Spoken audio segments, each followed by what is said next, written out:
Hey there, welcome to the first episode of Good Girls Gotta Heal. I'm Megan Walsh, your host. Now, for those of you who are listening, you might know me, whether you are a friend, my mom, family, or a client, perhaps someone who follows me on Instagram. Whoever you are, I just want to say I am so grateful that you are here. So grateful that you are listening and tuning in because I am so thrilled to be sharing this podcast with you.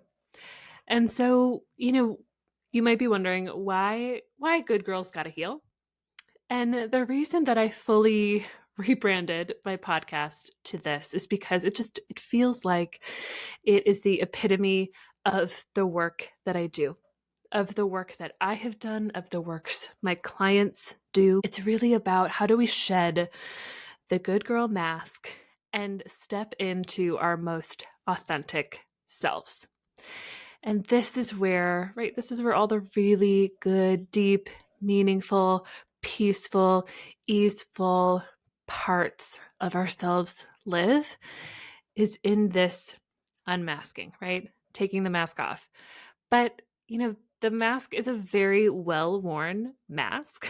It is a mask that we learned to wear, and we wear it well because it's a mask that first and foremost has kept us safe, right? Like the archetype of the good girl is really, it is an adaptive coping mechanism that has kept us feeling safe and connected to those around us by regulating their emotions, by doing what we think others want us to do in order to feel, right, to feel more connected to them. So I want us to say that being a good girl is not a bad thing.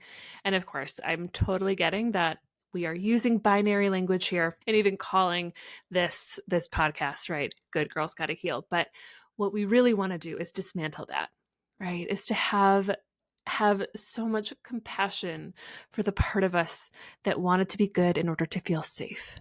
The part of us that wanted to be good in order to not feel shame.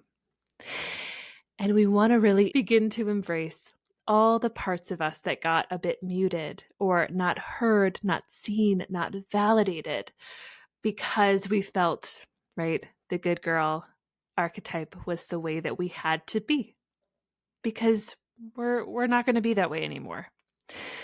Yes, we are still going to be kind-hearted, good-natured people, but it's not going to be all of us, right? We are full humans who have full feelings, a full spectrum of feelings. We get angry, we get sad, we get upset, we get agitated.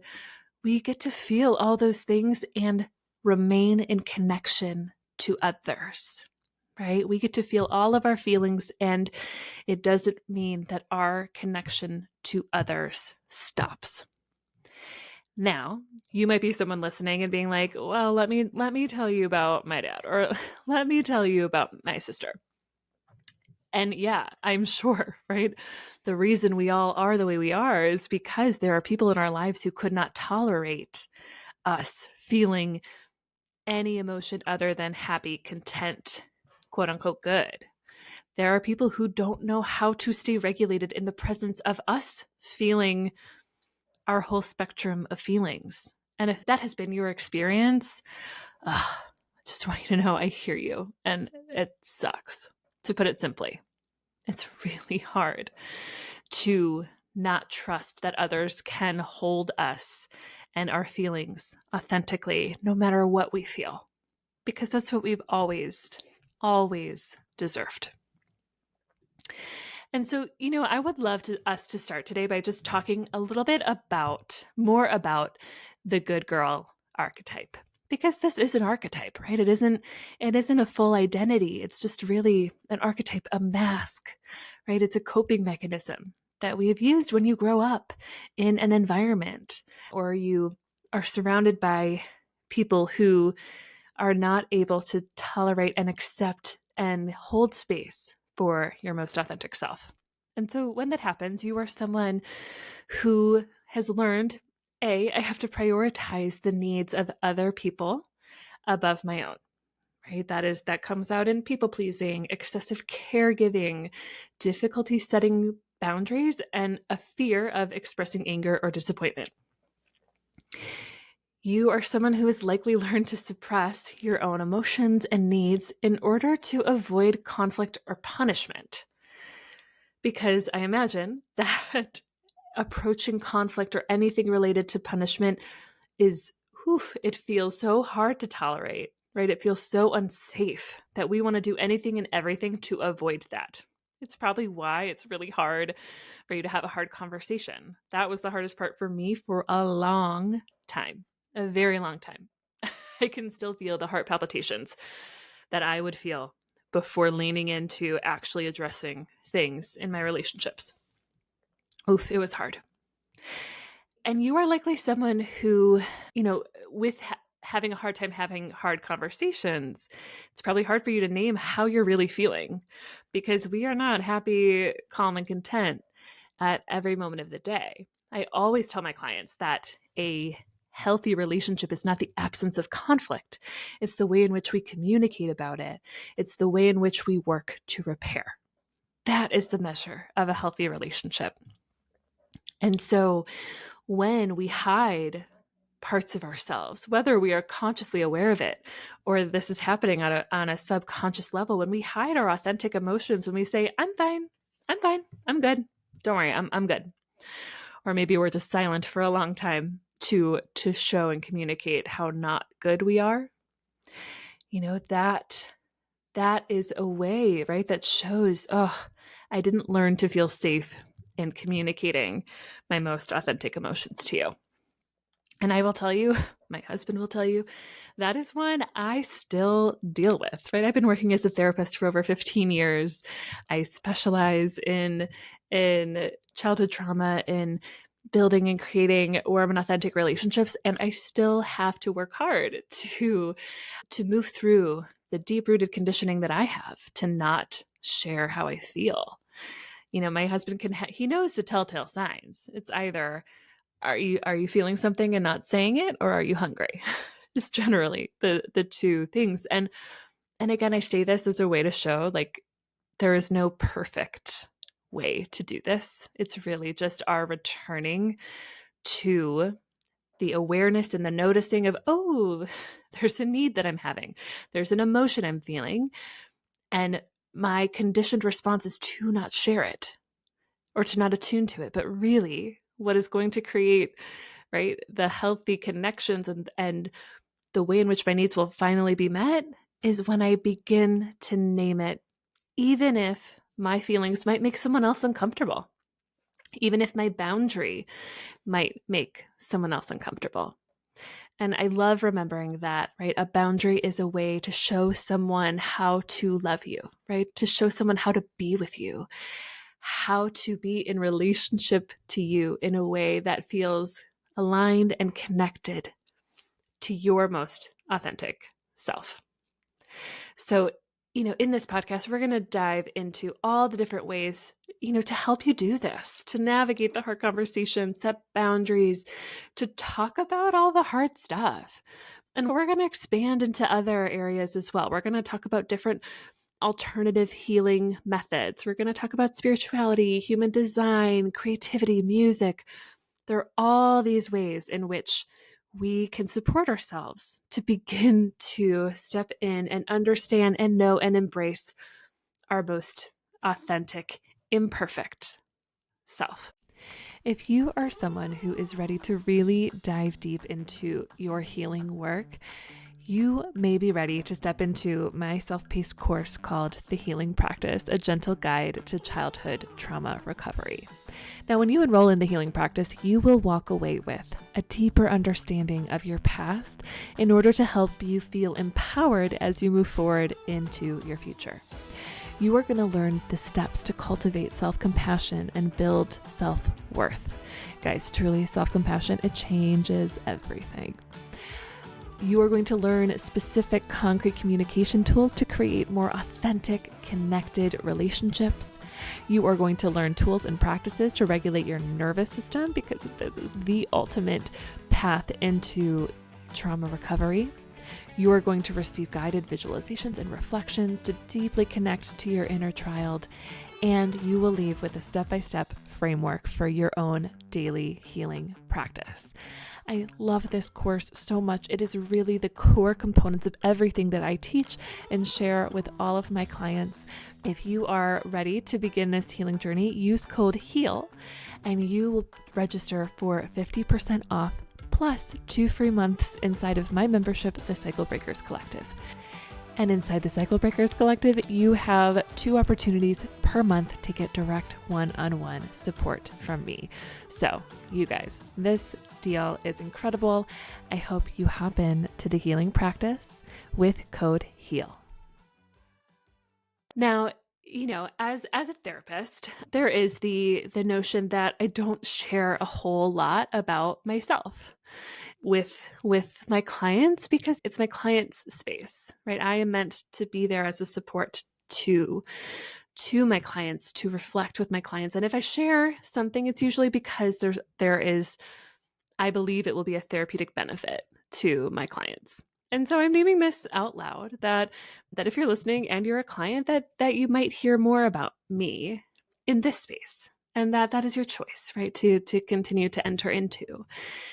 And in this space, I am going to share a little bit more about my story, because if you're the host of the podcast, Good Girls Gotta Heal, I imagine, right, you were a good girl that had to heal. And, to share more about me, I am the youngest daughter. I have 2 older brothers, grew up outside the Chicagoland area. And, I am remembering some of my strongest, most earliest memories. They all have to do with shame, to be honest. These memories all have to do with something that I did wrong, whether it was, I have a memory of being really little, and my dad had asked me to tell him when he was painting the ceiling white. And he told me to tell him when he was painting over the same spot twice. Now, as like a 3-year-old, it's all white to me, right? Like I didn't know. I had no idea what that meant. And I remember, my dad getting really upset when I wasn't following directions perfectly. There was a lot of anger. There's a lot of anger and rage that came my way because I didn't do it perfectly. I remember I was in preschool and we were making our own orange juice, and we were squeezing the orange, and somehow it slipped out of my hand and I knocked over the whole pitcher of juice. And I just remember feeling so distressed, so upset because I did something quote unquote wrong. I remember when I was in junior high, there's a memory of we were at recess, but it was cold or raining outside. So recess was in the gym, but my lunch was afterwards. And the rule was you can't eat lunch at recess. But I remember I was starving. I was starving. My blood sugar was low. And I was like, I'm just going to take a bite of my sandwich. And the teacher blew the whistle. Mr. Birmingham, I remember, blew the whistle, called me up in front of the whole school. I had to go stand on the wall with my facing the wall, and my entire class, right, entire middle school behind me, all because I ate a bite of my sandwich. Now, right, the reason I can tell you all of these stories with such clarity is because they were moments that I absorbed shame, right, that I did something wrong. And so therefore, right, I was bad. Because if anybody has studied or read or listened to anything from Brené Brown, she gives a great definition of the difference between guilt and shame. So guilt being, right, I did something bad, right? Like the behavior was bad, but shame being I am bad. And when you don't have that differentiation, right, when I can tell my son, right, my 2-year-old son all day that, right, we don't, I'm not going to let you hit me, right? As 2-year-olds do, right? When they're angry, they hit. I'm not going to let you hit me, right? We don't hit. But that follows right up with, mommy loves you so much, right? I hear you that you're mad, right? I'm validating your feeling, and we don't do the behavior, right? We don't hit. This is a way that I am working to instill that strong sense of self that is not totally wound up in shame. Because when we're wound up in shame, that's where we begin to feel like I'm not enough. I am not good enough. I am unlovable. There's, nobody likes me, nobody loves me. And when we don't have that validation, we are left feeling a lot of distress, a lot of disconnection. And as I share these stories with you, these truly are my strongest memories. And it's really sad, right? It's really sad when it's those moments in time that really overwhelmed my nervous system, that began to code, ooh, right? I am bad. What I did was, even though it was what I did was bad, because there was no validation of like, hey, it's okay, right? It's okay, Megan, you were low blood sugar, right? You need to eat, go eat, right? That's what I would tell her today. But at that time, there was such shame of, oh my God, I did something wrong. This is so embarrassing. Everybody's going to see, everyone's going to know. And it is one that I carry with me. And I say this because I imagine you likely have some memories like that are coded in shame. They are the moments that likely made you put on that good girl mask even tighter, right? And it's not surprising to me that if I think back to preschool, that was the moment that I began, I think, my propensity to be a leader, to take charge, to take control. That's where it began. I remember at our preschool graduation, and this may have been because I was probably the tallest in the class, but they picked me to be like the conductor of the band at our preschool graduation. And around the same time, I remember I was the leader in my ballet class, right? I was up front where everyone watched me because I could remember the dance. Fun fact about me, I could probably still do any dance I've ever learned to this day. It is very funny. A side story. In 5th grade, there was a dance competition in gym, and my group won, and we did Dancing Queen was our song. And to this day, my friends and I, at everybody's wedding, which very grateful that we've been friends a long time, but at everyone's wedding, we do the Dancing Queen dance, which is a nice fun way to connect with your inner child. But again, as we talk all about this, it's just a reminder that these early pieces stay with us as we enter adulthood. And it's really on us to begin looking at it and examining it, that our story isn't just, oh, I'm not good enough or I'm unlovable. It's, hey, where did I learn that, right? Where did that come from? And beginning to have some deep-rooted compassion for those younger parts of us. And it's also remembering that, that you become good, right, to feel safe. And because our earliest developmental need is to feel safely connected to our caregiver. And when we can't trust that is met, right, in the full spectrum of our feelings, when we can't trust that I can be angry and upset and mad and still be met with love and compassion, when that doesn't happen, right, we learn, okay, where am I going to be met with love and compassion? And is it when I'm being good? Is it when I'm getting good grades? Is it when I am, right? Am I going to get the attention and validation when I do the thing that makes me feel seen and perfect and accomplished? I know that was my experience. I think it's so important to begin to do this work, to deconstruct that, to begin to integrate and embrace all of these rejected parts of ourselves that feel like, oh no, I can't be angry. I'm not an angry person.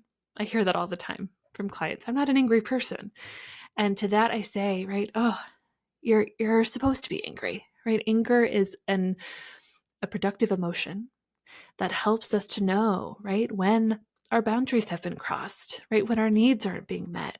It's actually super important to be attuned to our anger. And, I have another story of when I really began to do this work. I was in grad school, and one of our classes was group therapy, essentially, was the class. And so my class, we were separated into two groups, and one group would do essentially group therapy. The second group would be watching. And so I remember in my group, I have two good friends, actually two friends who are going to be on a future episode of the podcast. So stay tuned. Who at the time, of course, we were just getting to know one another. And so I was very quiet, because how you are in a group setting kind of mirrors how you are, in your day-to-day life. And so for me, I was quiet. I listened. I would validate everybody, but, I would not rock the boat. I would be very, very just quote unquote, right? I'd be good. I'd be a good girl in the group.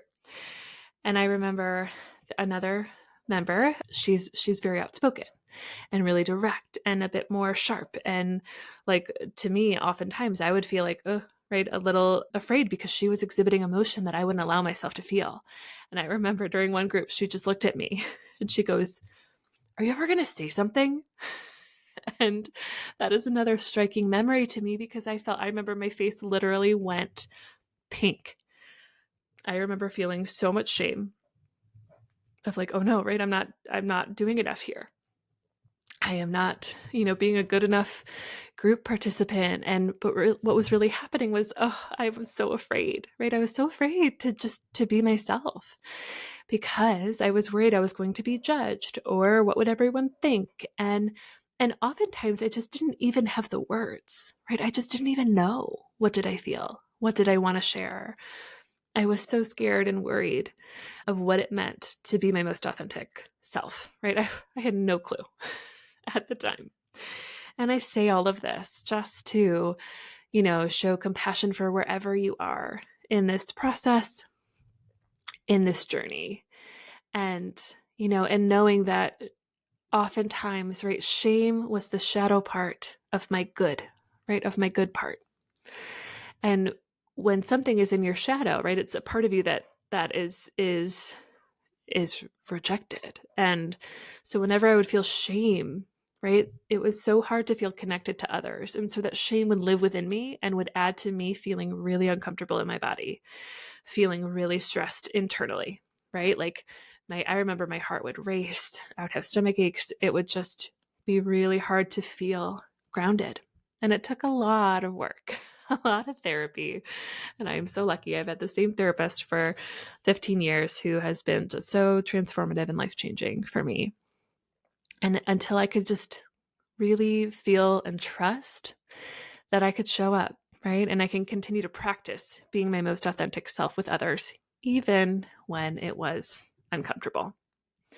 And so I want this space to be a place that helps you do that, right? That is the goal of my work in every form, whether you work with me one-on-one, you're in one of my group programs, whether you're a listener. That is my goal, is to help you bring compassion to all of the authentic parts of you and bring that back into your relationships. Because I have found, for me, right, like compassion really is the key to connection, both to myself and to others, right? We can have compassion and conflict and big feelings all at the same time. And as long as we, right, come together with the goal of understanding one another, of really seeing and hearing each other, the more connected we will be. So I hope that you guys got to learn a little bit more about me, right? What is my good girl story, right?